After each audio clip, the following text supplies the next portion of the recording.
Welcome back to Untold Revenge Files. Today, the story you're about to hear takes place in Ashford, Connecticut. My name is Naomi Lawson. I'm 34 years old, and I am standing in a parking lot, wearing a tailored navy blazer and heels that cost more than my first month's rent ever did, being told by a man with a clipboard that I am not welcome inside. Let me back up. Let me tell you who I am before I tell you what happened. Because if you don't understand where I came from, you won't understand why that moment at the gate nearly broke me, and why what happened next changed everything. I grew up the middle child in the Lawson family. My older sister Victoria was the golden child. Pageants at 7, homecoming queen at 17, married a financial advisor named Grant at 25. She was everything my mother Constance had dreamed of raising, polished, presentable, and socially magnetic. My younger brother Brandon was the baby, the prince, star lacrosse player, business degree from a state school our mother bragged about like it was the Ivy League. He went into commercial real estate and wore it like a crown. And then there was me, Naomi, the quiet one. The one who stayed up until 3 in the morning teaching herself Python at 14. The one who built her first encrypted messaging app in a garage apartment at 21. The one who, at every single holiday dinner, heard some version of the same line. Naomi's still doing her little computer thing. That's what my mother called it, my little computer thing. She said it the way you describe a child's finger painting. Cute, but ultimately meaningless. Victoria would smile that tight-lipped smile and change the subject to her latest vacation. Brandon would chuckle and say something like, "When are you going to get a real job, Nay?" A real job. I had 17 employees by then. I had a government contract pending. But none of that mattered because none of it looked the way success was supposed to look in the Lawson family. Success meant country club memberships. Success meant cocktail parties and linen tablecloths. Success meant being seen. And I, apparently, was invisible. I stopped trying to explain what I did. I stopped bringing it up at dinners. I stopped showing up to dinners altogether. And nobody noticed. Or if they did, nobody said anything. That silence told me everything I needed to know. Before I tell you what happened at the Crestwood Country Club that afternoon, tell me, what time is it where you are right now, and where are you watching from? I'm really curious to see how far this story will travel. So here's where the story lands. I pulled into the Crestwood Country Club parking lot on a Friday afternoon in October. The leaves were golden. The air was crisp. The building looked the way old money always looks. Heavy stone, ivy crawling up the walls, valet attendants in pressed vests. I had been invited, more than invited, I was expected. But I'll get to that. I walked toward the main entrance, and a broad-shouldered security guard stepped in front of me, clipboard in hand, earpiece in ear, professional smile that wasn't really a smile. "Good afternoon, ma'am. Are you a member?" "I'm here for the ownership transition meeting," I said. He scanned his clipboard. "Name?" "Naomi Lawson." He looked again, flipped a page, looked at me, and I watched his expression shift, not to recognition, but to doubt. That specific kind of doubt I had seen my entire life, the kind that measures you by what you look like and decides you don't add up. "I'm not seeing that name on the approved guest list. This is a private event for members and select invitees only. Perhaps you have the wrong venue?" And that's when I heard the voice behind me. "Naomi?" I turned, and there was my family, all 3 of them. My mother Constance, draped in a cream-colored shawl, pearls at her throat. Victoria in a fitted emerald dress, arm in arm with Grant. Brandon adjusting his cufflinks like he was about to walk a red carpet. They were members. Of course they were. Victoria tilted her head. "What are you doing here?" "I'm here for the meeting," I said calmly. My mother let out a small laugh. Not a cruel laugh. Worse, a pitying one. "Sweetheart, this is a business event for the club's ownership transition. It's members and serious professionals only. I don't think your little computer hobby qualifies." Brandon smirked. "Did someone send you the wrong invite? Maybe you're thinking of some tech meetup downtown?" My chest tightened. There it was. The same script, the same assumptions, the same family standing in front of me, dressed in their certainty, absolutely convinced that I was out of my depth, that I had wandered into the wrong room. that I was confused, not capable. Victoria leaned closer, lowering her voice like she was doing me a favor. Nay, seriously. Please don't make a scene. There are important people here. You'll embarrass all of us.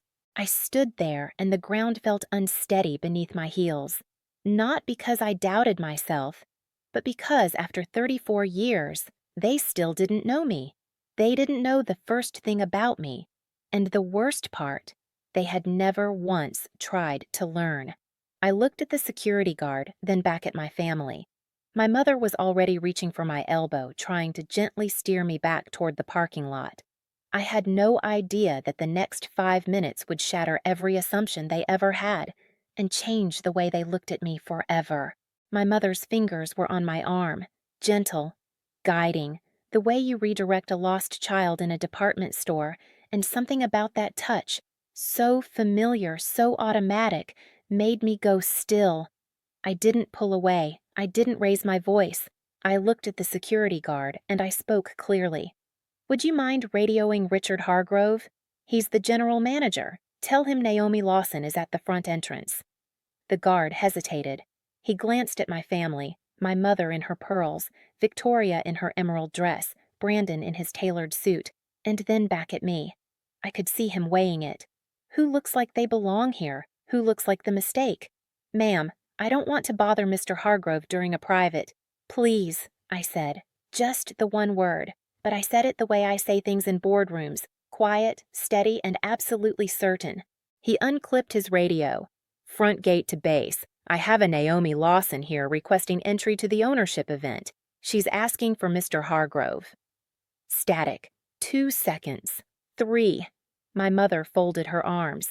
Victoria exchanged a look with Grant, the kind of look married couples share when they're witnessing something awkward and trying not to get involved. Brandon checked his watch. Then the radio crackled. Copy that. Ms. Lawson is confirmed. She is expected immediately. Mr. Hargrove is requesting she be escorted directly to the main ballroom, VIP access. The silence that followed was louder than anything anyone had said. The guard straightened. His entire posture changed. Ms. Lawson, I sincerely apologize. Please, right this way. He unhooked the velvet rope and stepped aside. Not just stepped, he practically opened a corridor for me with his body language. I didn't look at my family. I didn't need to. I could feel it. The shift, the air between us rearranging itself. I walked through the entrance. Behind me, I heard my mother's heels, clicking fast, trying to keep up. Victoria's whispered, "What just happened?" Brandon's silence, which for him was the most honest thing he'd ever communicated. They followed me inside. Nobody stopped them. They were members, after all. But for the first time, they weren't leading. They were trailing behind me, and they didn't know why. Have you ever had a moment where the people who underestimated you were forced to watch reality catch up to them in real time? That walk through the marble corridor of the Crestwood Country Club was mine. The grand ballroom was set for something significant. Round tables with white linen, crystal water glasses, a stage with a podium and a massive projection screen. Waitstaff moved between clusters of people, club members, local business owners, a few faces I recognized from the financial sector. This wasn't a casual luncheon. This was a production. Richard Hargrove met me at the door. He was a tall man in his late 50s, silver-haired, warm handshake, the kind of person who makes you feel like the most important person in any room. Naomi, wonderful to see you. We're ready whenever you are. He said it the way you greet a keynote speaker, because that's exactly what I was. Richard, my family is here as well. Could they be seated nearby? He smiled. Already arranged. We have VIP seating reserved. Right this way. He turned to my mother, my sister, my brother, and extended a hand. Mrs. Lawson, welcome. Ms. Lawson, Mr. Lawson, please, follow me. My mother took his hand like she was sleepwalking. Victoria's lips parted, but no words came. Brandon's jaw was set tight, the way it always got when he was processing something that didn't fit his version of the world. Richard led them to a front-row table, center stage. Reserved cards with the Lawson name. Water already poured. Linen napkins folded into crests. Victoria sat down and leaned toward my mother. Why are we at VIP seats? How does she know the general manager?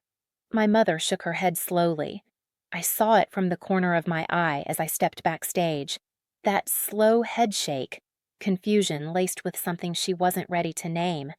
I stood behind the curtain for a moment, alone. My hands weren't shaking, my breathing was even. I had rehearsed this presentation 6 times. I had built toward this acquisition for 18 months. I had negotiated the deal, reviewed every clause, signed every document. But standing there, knowing my family was sitting in the front row about to learn who I actually was, that part I hadn't rehearsed. That part was something no boardroom could prepare you for.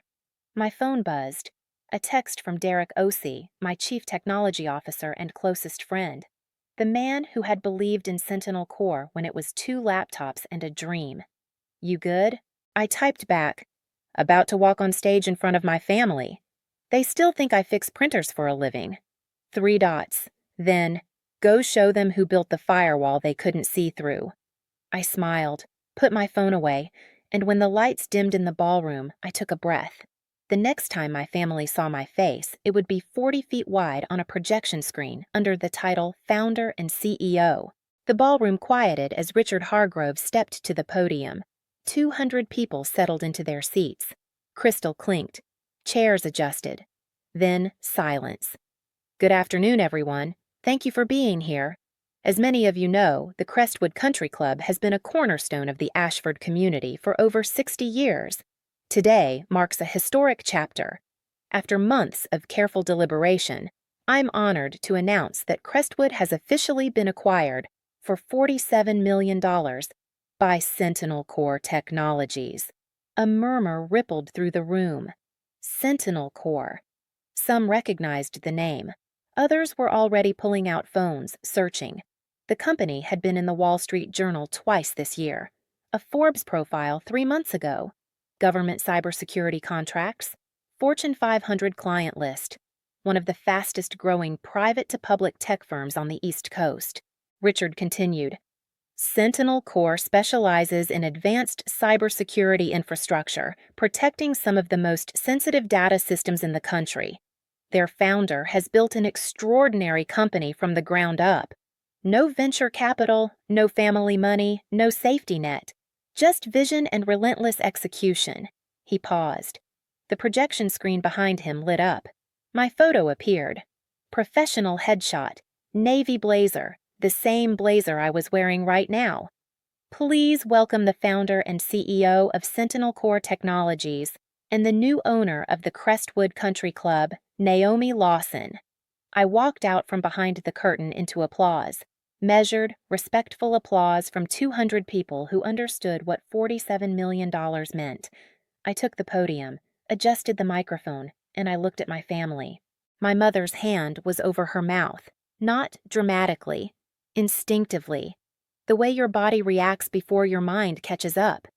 Victoria was staring at the screen, at my name, at the Sentinel Core logo, and I watched her try to reconcile the image on that screen with the sister she had tried to steer out of the parking lot 20 minutes ago. Brandon was leaning back in his chair, arms crossed, face unreadable. But his eyes were wide open. Now, before I go on, I want to ask you something. Have you ever worked in complete silence, building something incredible, while the people closest to you never once asked what you were building? Drop a comment. I think more of you understand this than you'd expect. Thank you, Richard, I said. And thank you all for being here. I know some of you are surprised. Honestly, someone in this room tried to walk me back to the parking lot about 15 minutes ago, so I understand the confusion. Light laughter. My family did not laugh. I want to tell you a little about Sentinel Core because some of you might not know the story. I started this company 11 years ago. I was 23. I had a computer science degree from a state university that nobody in my family attended my graduation for. Not because they couldn't, but because they didn't think it was worth the drive. I built my first security protocol in a studio apartment with 2 laptops and a whiteboard. I cold called 300 companies in my first year.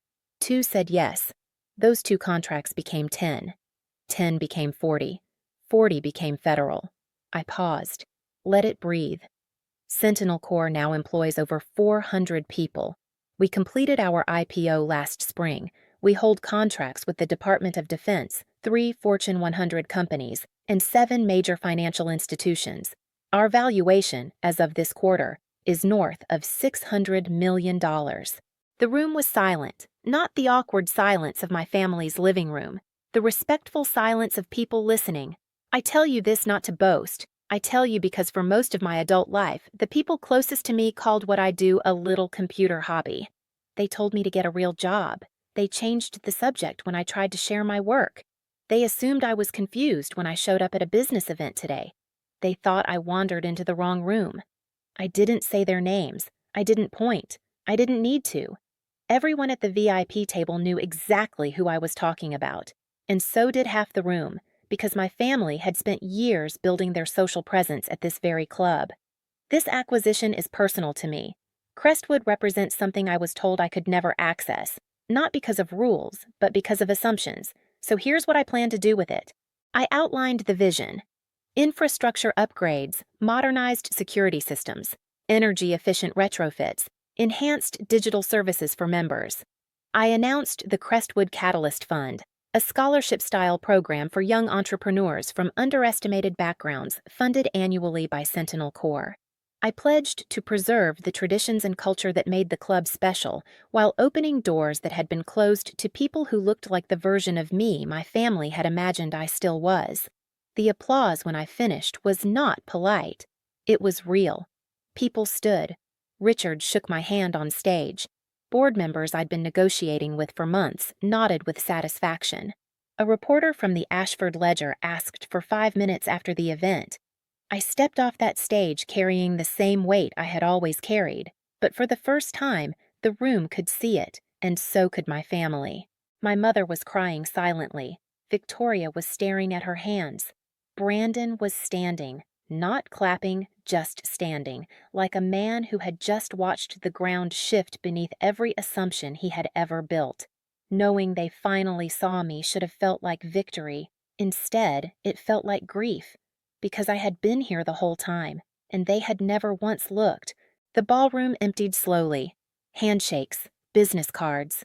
2 members approached me about cybersecurity consultations for their own firms. Richard walked me through the backstage area and handed me a brass key. Ceremonial, he said, but real. The key to the club. I was standing near the terrace doors, reviewing a message from Derek about a classified federal briefing scheduled for Monday morning, when I heard the footsteps behind me. I didn't have to turn around. I knew the rhythm, the cautious click of my mother's heels, the faster, sharper pace of Victoria's, Brandon's heavier stride lagging behind, reluctant. Naomi, my mother's voice, smaller than I had ever heard it. I turned. She was standing 3 feet away, clutching her handbag like it was the only solid thing in the room. Victoria was beside her, eyes red, mascara slightly smudged. Brandon stood slightly behind, hands in his pockets, looking at the floor. "Sweetheart," my mother said, "why didn't you tell us?" And there it was. The question I had been waiting for and dreading for over a decade. Not, "I'm sorry." Not, "I was wrong." But why didn't you tell us? As though the failure was mine, as though I had hidden something, rather than shown it 100 times to people who refused to see. "I did tell you, Mom," I said quietly. "Every Thanksgiving, every Christmas, every phone call you cut short. I told you about my first contract. You asked if I was still playing with websites. I told you about my IPO. You said, 'That's nice, honey,' and then spent 40 minutes talking about Victoria's kitchen renovation." Victoria flinched. My mother blinked. "I didn't hide," I continued. "You just never looked." Silence. The terrace doors were open. A cool breeze pushed through, carrying the scent of fresh-cut grass and old oak trees. Somewhere beyond the grounds, the Ashford skyline glowed amber in the fading light. Brandon spoke first. "Nay, look, I get it. We messed up. But we're here now. We're proud of you. Can't we just move forward?" "Move forward to where, Brandon?" I asked. "To Sunday dinners where you introduce me as your sister who owns a country club instead of your sister with the little computer hobby. You're not proud of me. You're impressed. There's a difference. Pride requires paying attention before the results show up. He opened his mouth, closed it. Victoria stepped forward. Naomi, I know I wasn't supportive, but you have to understand. We didn't know it was this big. It didn't have to be this big for you to respect it, Victoria. You didn't have to understand cybersecurity to understand that I was working hard. You just had to care enough to ask one follow-up question. In 11 years, not one of you ever asked a single follow-up question. My mother reached for my hand. I let her take it. Her fingers were trembling. I'm your mother, she whispered. I love you. I know you do, I said, and I love you. But love without respect is just ownership. You loved the version of me that needed you. You never made room for the version that didn't. She pulled her hand back slowly, not in anger, in recognition, the kind that comes too late, but comes honestly. I took a breath. This was the part I had thought about more than any board presentation, more than any acquisition negotiation, more than any keynote speech. The part where I set the boundary and meant it. I'm not going to give anyone special membership privileges. I'm not putting anyone on payroll. Nobody is going to drop my name at cocktail parties to leverage deals. And I'm not accepting retroactive pride as a substitute for the years of dismissal. If we rebuild something, it starts honest. It starts with accountability. And it starts slow. My mother nodded. Victoria wiped her eyes. Brandon stared at the floor. You still have each other, I said. You still have the life you built at this club. I didn't take anything from you. I just stopped letting you take everything from me. My phone rang. I glanced at the screen. A Washington, D.C. area code. The classified briefing Derek had flagged. Federal infrastructure, Tier 1 clearance. I have to take this, I said. I turned and walked toward the far end of the terrace. I answered the call in the same steady voice I had used at the podium, in the parking lot, at the gate. The voice I had built alone, in silence, while the people who should have known me best looked right through me. Behind me, I heard my family leaving, slowly, quietly. No dramatic exit, no shouting. Just the soft click of heels on marble, growing distant. I didn't watch them go. Not because I was angry, but because for the first time, I didn't need to turn around to know who I was. I already knew. I had always known. The only thing that changed today was that they finally knew it too. And standing on that terrace with the autumn air on my face and a future I had built with my own hands stretching out in front of me, I understood something I wished I had learned sooner. You cannot earn a seat at a table that was never built for you. But you can build your own table, and if you build it well enough, the people who refused you a chair will one day ask to sit down. Whether you let them, that's your choice. And choosing yourself isn't cruelty. It's the first honest thing you've ever been allowed to do. So after everything you've heard, if you were standing where I am now, with your own family asking to share in the success they dismissed for a decade, would you open the door wide and call it forgiveness? Or would you open it slowly, on your terms, and call it self-respect? Tell me in the comments. I'll be reading everyone. And that's where Naomi's story ends. Not with revenge, not with bitterness, but with something far more powerful. Peace. The kind of peace you can only find when you stop waiting for the people who hurt you to finally see your worth, and you start seeing it yourself. She didn't scream. She didn't beg. She didn't gloat. She just walked onto that stage and let the truth do what the truth always does. Speak louder than every whisper that ever tried to silence her. $47 million didn't heal the wound, but it proved something her family refused to believe for 11 years, that the quiet girl with the little computer hobby was building an empire while they were busy looking the other way. Now, I want to hear from you. Have you ever been the one your family overlooked? The one they dismissed? The one they underestimated until they couldn't anymore? Drop your story in the comments. I read every single one.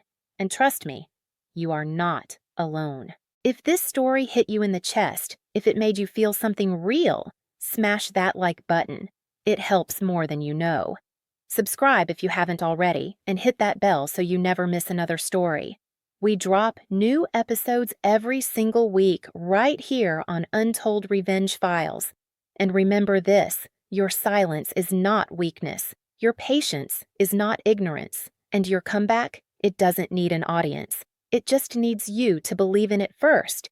I'll see you in the next one. Stay strong, stay focused, and never, ever let anyone tell you that your dream is just a hobby. Until next time, peace.